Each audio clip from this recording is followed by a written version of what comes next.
الحمد لله رب العالمين والصلاة والسلام على أشرف الأنبياء والمرسلين أما بعد فأعوذ بالله من الشيطان الرجيم من همزه ونفخه ونفثه بسم الله الرحمن الرحيم رب اشرح لي صدري ويسر لي أمري واحلل عقدة من لساني يفقه قولي اللهم انفعنا بما علمتنا وعلمنا ما ينفعنا وزدنا علما فبشر عبادي الذين يستمعون القول فيتبعون أحسنه أولئك الذين هداهم الله وأولئك هم أولو الألباب أعوذ بالله من الشيطان الرجيم بسم الله الرحمن الرحيم ما جعل الله لرجل من قلبين في جوفه. ہم نے ترجمہ پڑھ لیا تھا ان آیات کا، بس ایک دفعہ انہیں دہرا لیتے ہیں. ما جعل اللہ لرجل من قلبین فی جوفہ، نہیں بنایا اللہ نے کسی مرد کے لیے دو دل اس کے پیٹ میں یعنی اس کے سینے میں. وما جعل ازواجکم اللائی تظاہرون منہن امہاتکم، اور نہیں بنایا تمہاری ان بیویوں کو جن سے تم زہار کرتے ہو تمہاری مائیں. وما جعل ادعیاءکم ابناءکم، اور نہیں بنایا تمہارے منہ بولے بیٹوں کو تمہارے حقیقی بیٹے. ذالکم قولکم بافواہکم، یہ تمہاری منہ کی باتیں ہیں. واللہ یقول الحق وہو یہدی السبیل، اور اللہ حق بات کہتے ہیں اور وہ ہدایت دیتے ہیں سیدھے رستے کی.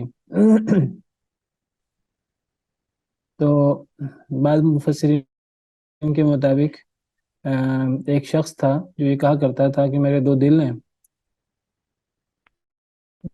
محمد کا ایک دل ہے، میرے دو دل ہیں، میں زیادہ عقل مند ہوں.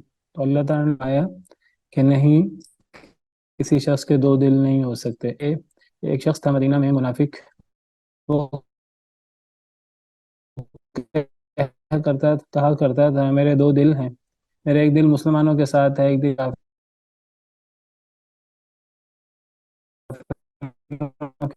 کے ساتھ ہے. تو ہوتی ہے کہ یہ اصل میں تمہید ہے اگلے دو واقعات کی.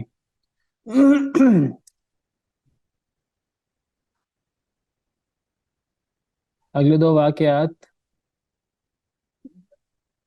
میں یعنی ایک تو زہر والا واقعہ ہے. اگر کوئی شخص اپنی بیوی کو ماں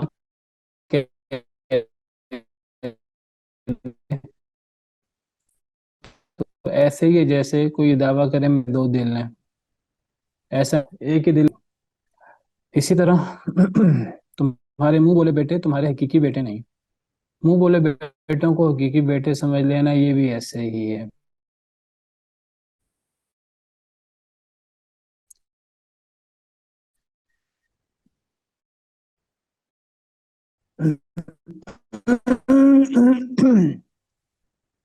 یہ دونوں مثالیں ہیں، ان دونوں مثالوں میں قدر مشترک کیا ہے؟ ایک مثال بیٹی ہے، تو ان دونوں باتوں میں قدر مشترک کیا ہے؟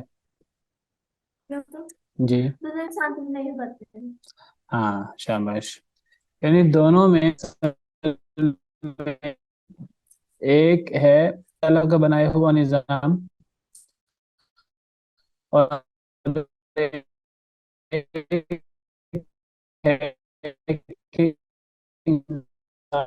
منہ سے ایک بات کہہ کے جاتے ہیں حقیقت بدلتی.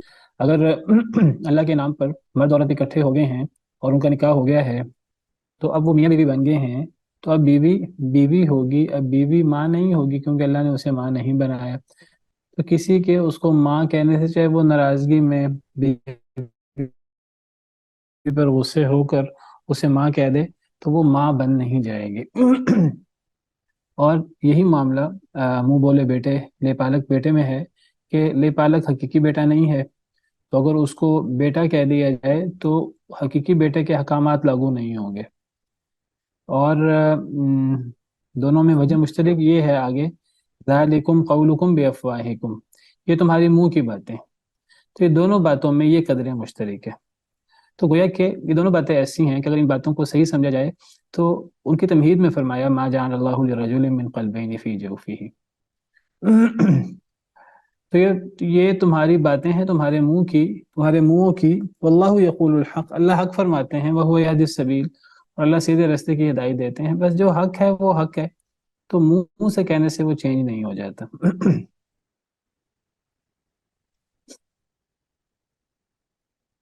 ادعوہم لآبائہم هو اقسط عند اللہ، تو انہیں ان کے باپوں کی طرف پکارو.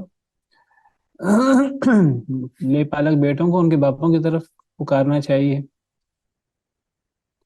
کوئی شخص کسی رشتہ دار کو بیٹا بنا لے یا کسی غیر کو بیٹا بنا لے، اور اس کا جذبہ یہ ہو کہ میں نے کفالت کرنی ہے، میں نے اچھا سلوک کرنا ہے اس کے ساتھ، تو یہ ایک اچھا جذبہ ہے، ایک نیکی ہے. بس یہ ہے کہ وہ حقیقی بیٹا نہیں بنے گا. ہاں، اس کو بیٹا کہنا جائز ہے.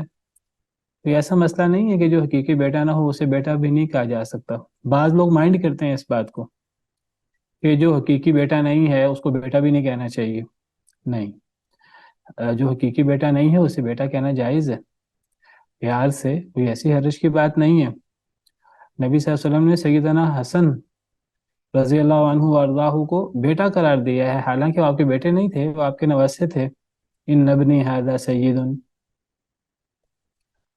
تو کسی کو بیٹا کہنا جائز ہے بالکل. اور خاص طور پر اگر اسے نیت حسن سلوک ہو، کفالت یتیم ہو، تو یہ ایک اچھی نیت ہے. بس جو چیز اس میں قابل مذمت ہے وہ یہ کہ اس کو حقیقی بیٹے کی طرح سمجھ لینا اور اس کے احکامات، پردہ اور پردہ نہ کرنے کے، شادی بیاہ کے، وراثت کے احکامات اس پہ لاگو کر دینا، وہ صحیح نہیں ہے. تو ان کو ان کے باپوں کے نام کے ساتھ پکارو، وہ زیادہ انصاف والا ہے اللہ کے نزدیک. فَإِن لَمْ تَعْلَمُوا آبَاءَهُمْ، پس اگر نہ تم جانو ان کے باپوں کو، فَإِخْوَانُكُمْ فِي الدِّينِ وَمَوَالِيكُمْ، اگر کسی کے باپ کا نہیں پتہ پھر بھی اس کے باپ بلدیت میں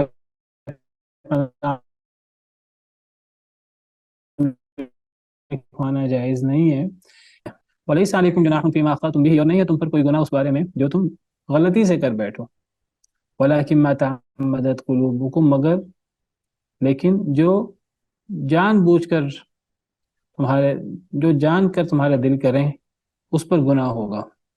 یعنی جان بوجھ کر جو کسی کو کسی غیر شخص کی طرف منسوب کرے تو یہ بہت بڑا گناہ ہے. لیکن کوئی غلطی سے کسی کو کسی کی طرف منسوب کر دے، اسے پتہ نہ ہو، تو یہ گناہ نہیں ہے. وَكَانَ اللَّهُ غَفُورًا رَحِيمًا، اور اللہ تعالیٰ ہیں بہت بخشنے والے، بہت رحم کرنے والے.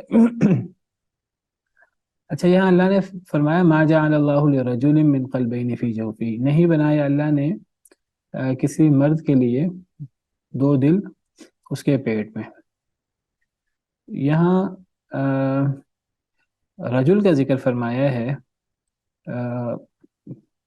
مرد کا ذکر کیا ہے، تو کیا کسی عورت کے دو دل ہو سکتے ہیں؟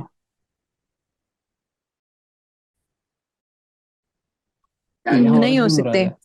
ہے. رجل سے مراد دونوں کے لیے ہے، جیسے کہ ہم مرد کی بات کرتے ہیں لیکن مراد دونوں ہوتی ہیں. تو رجلس میں عورت آ جائے گی.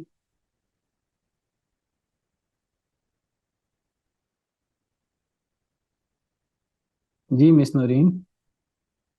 السلام علیکم. وعلیکم السلام ورحمۃ اللہ.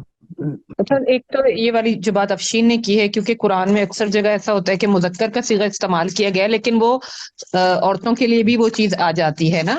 اور دوسری بات کہ اسی آیت میں جو دونوں باتیں کی گئی ہیں وہ مرد کی ہیں، کہ بیٹے کو منہ بولا بنا لیا یا بیوی کو ماں کہہ دیا. دونوں چیزیں ہو سکتی ہیں، وہی جو افشین والی بات بھی اور یہ والی بات بھی. ٹھیک ہے، یہ مردوں والی باتیں ہیں زیادہ. چلیں زہار والی بات تو چلے ہم کہہ دیں مردوں والی بات ہے، لیکن یہ جو لے پالک بنانا ہے یہ تو عورتیں بھی بناتی ہیں. جی استاد، اس کا فتنہ بھی بہت ہے، بہت زیادہ آج کل کے معاشرے میں. منہ بولا بیٹا بنا لیا، منہ بولا بھائی، یونیورسٹیز میں بھی یہ ہوتا ہے، ارد گرد بھی اس طرح کے واقعات ہم دیکھتے ہیں اور بہت بڑے فتنے کا باب کھل جاتا ہے اس میں. تو گویا کہ پھر یہاں رجل سے مراد یعنی مرد بھی ہوا عورت بھی ہوئی، کیونکہ جب مذکر کا ذکر آئے گا تو پھر مذکر میں مؤنث شامل ہوتا ہے. ہاں، اگر صرف مؤنث کا ذکر آئے اس میں مذکر شامل نہیں ہوتا، تو پھر یہاں اس میں مرد عورت دونوں مراد لیے جائیں گے. ایسے ہی ہے. جی استاذ. ہم، میں نے کہیں قصہ پڑھا، مجھے مزے کا لگا، میں نے کہا چلیں آپ کو بھی بیان کر دوں. کسی کسی نے اعتراض کیا، کسی غیر مسلم نے، کہ دیکھو تمہارے قرآن میں لکھا ہے ما جعل اللہ لرجل من قلبین فی جوفی، تو اللہ نے کسی مرد کے لیے اس کے پیٹ میں، اس کے سینے میں دو دل نہیں بنائے، تو اس کا مطلب ہے کہ عورتوں کے دو دل ہو سکتے ہیں. تو وہ جھٹکا سا بندہ تھا مسلمان، وہ کوئی علمی جواب دینے کی بجائے تو وہ کہنے لگا ٹھیک ہے تو ہے کہ اللہ نے مرد کی بات کی ہے، عورتوں میں تو بعض دفعہ دو دل ہو جاتے ہیں. کیسے ہو جاتے ہیں؟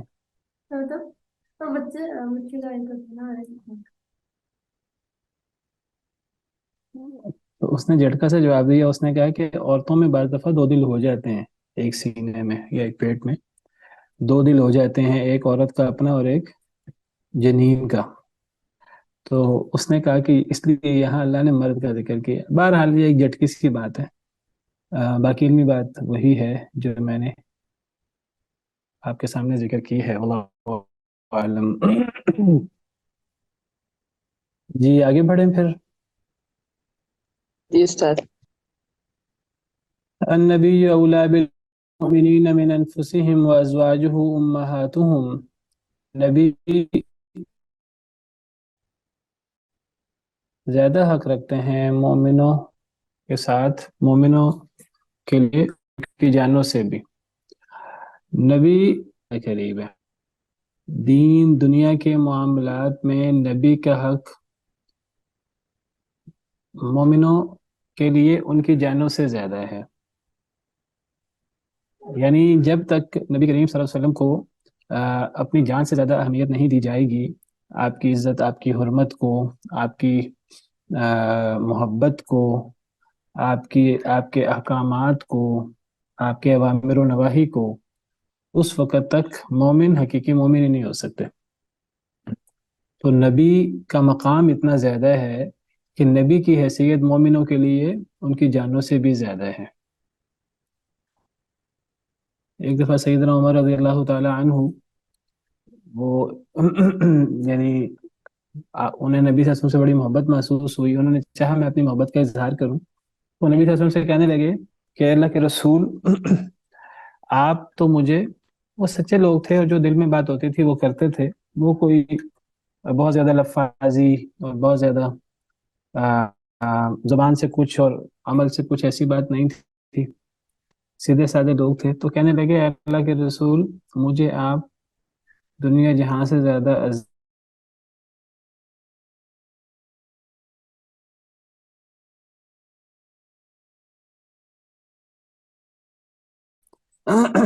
میرے لیے، میری جان مجھے زیادہ عزیز ہے، میری جان کے علاوہ مجھے آپ سب سے زیادہ عزیز ہیں. تو نبی صلی اللہ علیہ وسلم نے فرمایا کہ اے عمر، ایمان مکمل نہیں ہے، اس وقت تک ایمان مکمل نہیں ہو سکتا جب تک کہ میں تمہیں تمہاری اپنی جان سے بھی زیادہ محبوب نہ ہوں.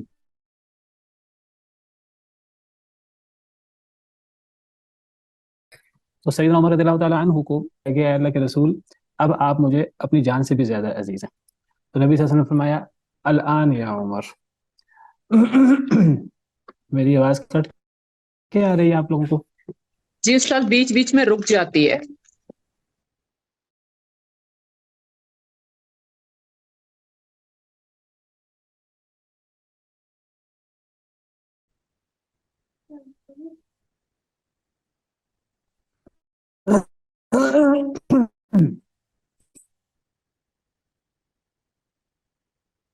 تو اس سے پتہ لگتا ہے کہ نبی کریم صلی اللہ علیہ وسلم سے محبت ایک مسلمان کو اس کی جان سے بھی زیادہ ہونی چاہیے. ہاں بیٹا ہو رہی ہے.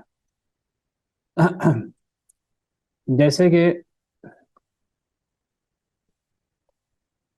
کہ حدیث مبارکہ میں آتا ہے لا یؤمن احدکم حتی اکون احب الیہ من ولدہ ووالدہ والناس اجمعین، تم میں سے کوئی شخص اس وقت تک حقیقی مومن نہیں ہو سکتا جب تک کہ میں اسے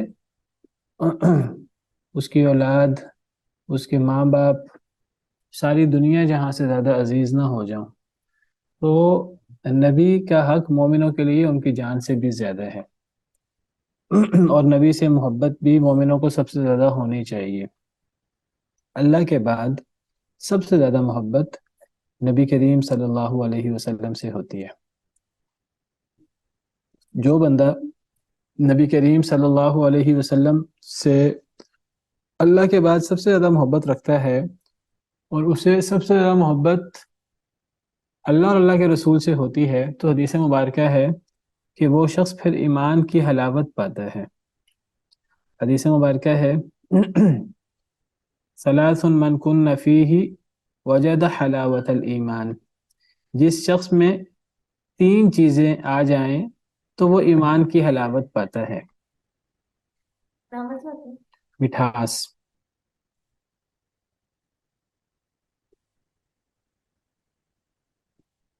وہ 3 چیزیں کیا ہیں؟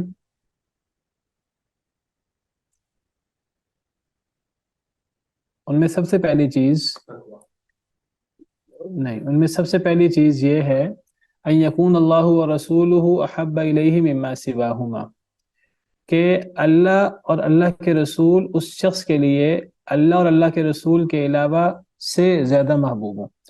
یعنی اللہ اور اللہ کے رسول کے علاوہ اس شخص کو، یعنی اللہ اور اللہ کے رسول کے علاوہ اسے سب سے زیادہ محبت اللہ اور اللہ کے رسول سے ہو، اور اللہ اور اللہ کے رسول سے زیادہ اس کو کسی اور سے محبت نہ ہو، یعنی اپنی جان سے بھی زیادہ محبت نہ ہو، اپنی جان سے زیادہ محبت وہ اللہ سے کرے اور رسول اللہ صلی اللہ علیہ وسلم سے کرے۔ تو یہ پہلی چیز ہے جس کی وجہ سے کسی شخص کو ایمان کی حلاوت نصیب ہوتی ہے۔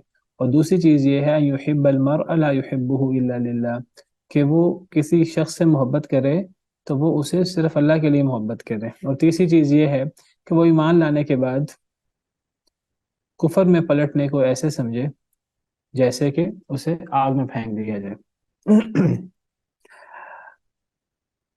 تو یہ جو نبی صلی اللہ علیہ وسلم سے محبت اور یہ نبی صلی اللہ علیہ وسلم کا جو تعلق ہے یہ اپنی جان سے بھی زیادہ ہوتا ہے۔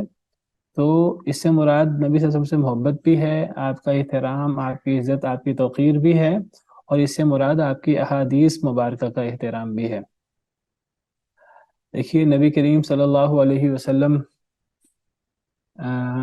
کے سامنے آواز اونچی کرنا جائز نہیں تھا۔ جو شخص نبی کریم صلی اللہ علیہ وسلم کے سامنے جان کر آواز اونچی کرے، پرواہ نہ کرے نبی صلی اللہ علیہ وسلم کی، تو اللہ تعالیٰ نے قرآن میں فرمایا ہے کہ ڈر ہے کہ اس کے سارے اعمال ضائع نہ ہو جائیں۔ یا ایھا الذین آمنوا لا ترفعوا اصواتکم فوق صوت النبی ولا تجهروا له بالقول كجهر بعضكم لبعض ان تحبط اعمالكم وانتم لا تشعرون۔ اے ایمان والو، اپنی آوازوں کو نبی کی آواز سے زیادہ بلند نہ کرو، اور نبی کے سامنے اونچی آواز سے بات نہ کرو جیسے تم میں سے کوئی شخص کسی دوسرے کے سامنے کرتا ہے، کہیں ایسا نہ ہو کہ ان تحبط اعمالکم وانتم لا تشعرون، کہیں ایسا نہ ہو کہ تمہارے اعمال ضائع ہو جائیں اور تمہیں شعور بھی نہ ہو، تمہیں پتہ بھی نہ ہو۔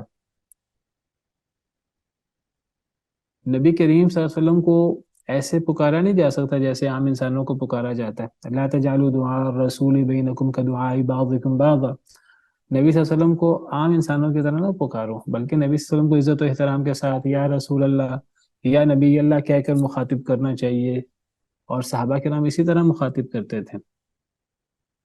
امام شافعی رحمہ اللہ فرماتے ہیں کہ یہ جب عام طور پر کبھی دین کی بات کریں، کبھی حدیث کی بات کریں، تو عربی میں وہ کہہ دیتے ہیں قال رسول اللہ، تو امام شافعی فرماتے ہیں قال رسول اللہ کہنا صحیح نہیں ہے۔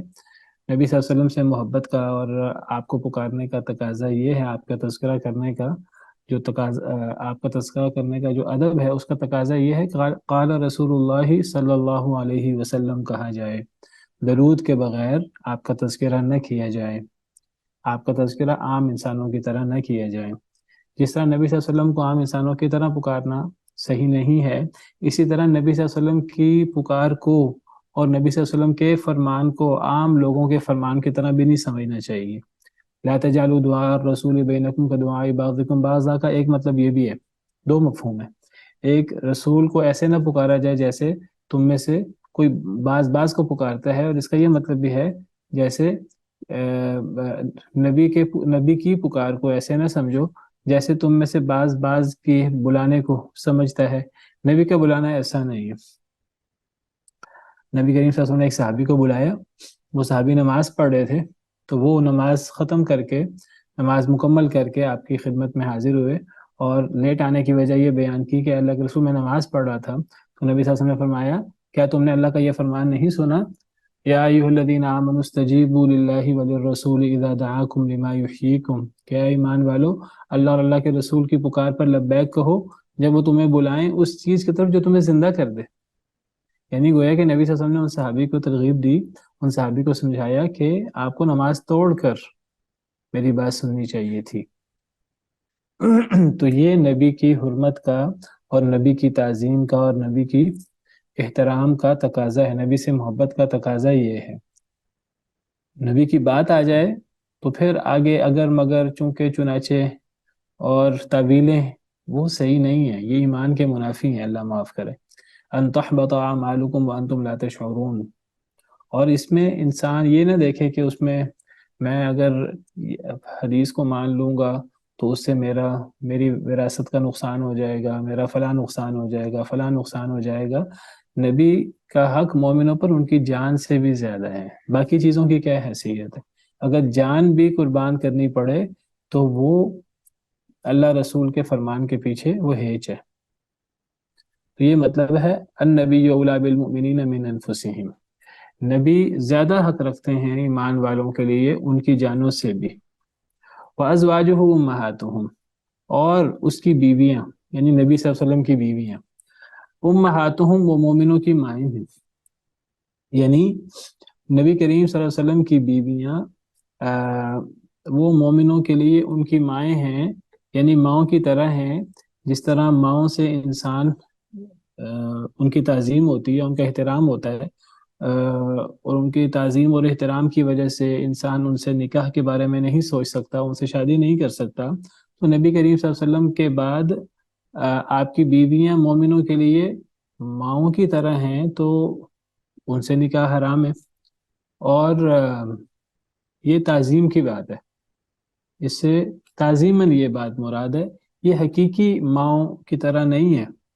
حقیقی ماں سے تو پردہ بھی نہیں ہوتا، حالانکہ ازواج مطہرات سے نبی صلی اللہ علیہ وسلم کی زندگی میں بھی پردہ تھا اور قرآن کریم کے احکامات ہیں، اور نبی صلی اللہ علیہ وسلم کے بعد بھی ازواج مطہرات پردہ کرتی تھیں صحابہ سے۔ صحابہ کرام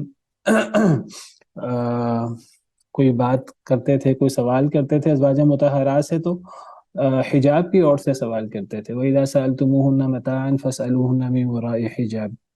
تو ازواج مطہرات مسلمانوں کے لیے یعنی گویا کہ حکماً ماؤں کی طرح ہیں، یعنی ان کی تعظیم، ان کا احترام ماؤں کی طرح ہوگا، اور جس میں یہ بات بھی شامل ہے کہ نبی صلی اللہ علیہ وسلم کے بعد ان سے شادی نہیں ہو سکتی۔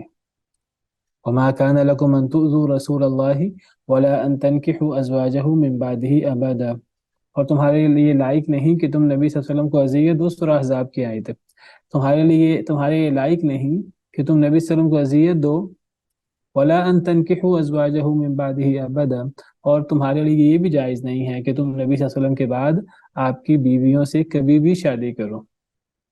تو کوئی شخص بھی نبی صلی اللہ علیہ وسلم کے بعد بھی نبی صلی اللہ علیہ وسلم کی بیویوں سے شادی نہیں کر سکتا، کیونکہ ان کی حرمت، ان کی تعظیم ماؤں کی طرح ہے، ماؤں سے بھی بڑھ کر ہے۔ تو نبی ماؤں کی طرح ہیں نبی کی بیویاں، وازواجہ امہاتہم، تو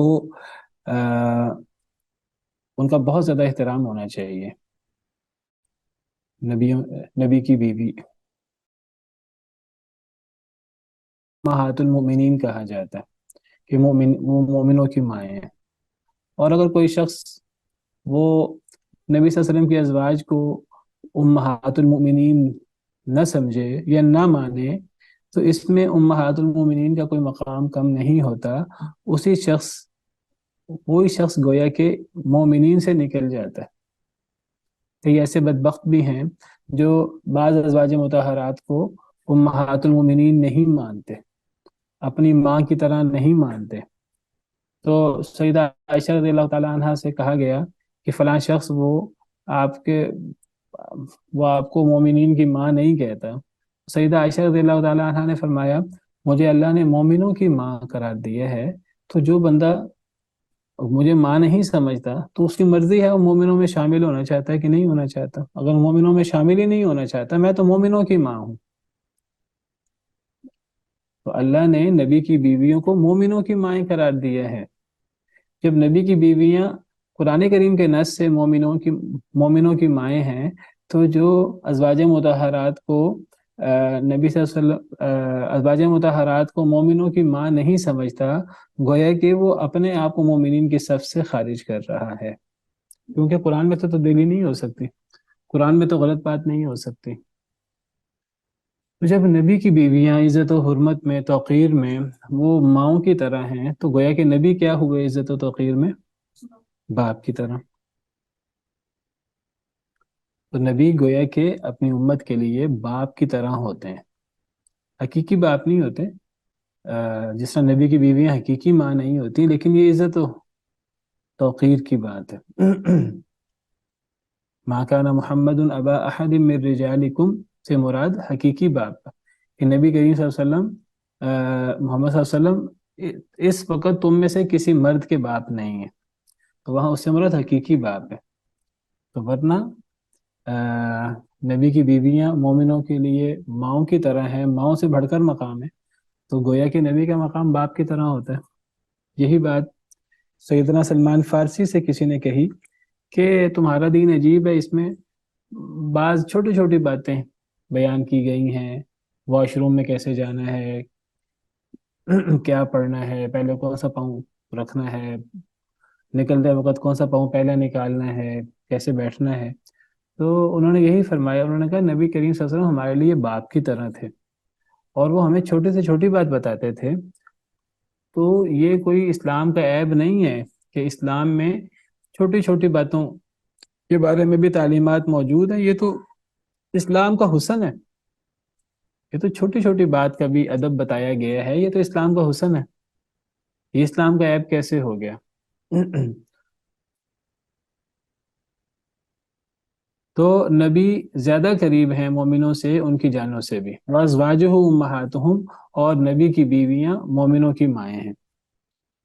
وَأُولُو الْأَرْحَامِ بَعْضُهُمْ أَوْلَى بِبَعْضٍ فِي كِتَابِ اللَّهِ، اور رشتہ دار بعض ان کے زیادہ قریب ہیں بعض کے اللہ کی کتاب میں، من المؤمنین والمہاجرین، عام مومن اور عام مہاجرین سے، الا ان تفعلوا الى اولیائکم معروفا، مگر یہ کہ تم کرنا چاہو اپنے دوستوں کی طرف کوئی معروف بات.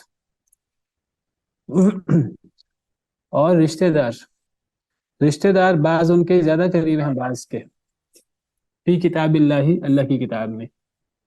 کیا مطلب ہے اس آیت کریمہ کا؟ یہ آیت کریمہ ہم نے پچھلے اپنے وراثت کے کورس میں تفصیل سے ڈسکس کی تھی. کیا مراد ہے اس آیت کریمہ سے؟ اولو الارحام اور رد کا مسئلہ ہم نے لیا تھا یہاں. صرف رد کا مسئلہ نہیں، اور بھی مسئلہ اس سے ثابت ہوتا ہے. یعنی وراثت کے دو بڑے بڑے باب ہیں، دو بڑے بڑے چیپٹر ہیں، وہ اس ایک آیت کریمہ سے حل ہو جاتے ہیں. ایک الارحام کی وراثت کا مسئلہ بھی یہاں سے حل ہوتا ہے کہ اگر کوئی وارث نہ ہو اصحاب الفرائض اور اسبا میں سے، تو الارحام وارث ہوں گے. اور دوسرا مسئلہ رد کا، الارحام کی وراثت کا مسئلہ بھی حل ہوتا ہے اور رد کا مسئلہ بھی حل ہوتا ہے. رد کا مسئلہ کیا ہے کہ اگر ورثاء میں اسبا نہ ہو، اور یعنی مسئلہ ناقصہ ہو، مسئلہ ناقصہ اسے کہتے ہیں کہ اصحاب الفرائض موجود ہیں لیکن مال بچ گیا ہے، اصحاب الفرائض میں مال مکمل نہیں ہوا. اب جب اصحاب الفرائض سے مال بچ جاتا ہے تب پھر وہ اس کے وارث اسبا ہوتے ہیں، مرد ہوتے ہیں. لیکن اگر مرد موجود نہیں ہے، اصحاب الفرائض موجود ہیں اور اسبا موجود نہیں ہے، تو اب وہ باقی بچنے والا مال بیت المال میں جمع کروائیں گے. یا تو میں بات یہ کر رہا تھا کہ اگر اصحاب الفرائض موجود ہوں اور ان میں مال مکمل تقسیم نہ ہو رہا ہو، مال مکمل جب تقسیم ہو رہا ہو اصحاب الفرائض میں، تو اسے کیا کہتے ہیں؟ اگر اصحاب الفرائض میں مال مکمل تقسیم ہو رہا ہو، اصحاب الفرائض کے سہام کا مجموعہ اصل مسئلے کے برابر ہو، تو اسے کیا کہتے ہیں؟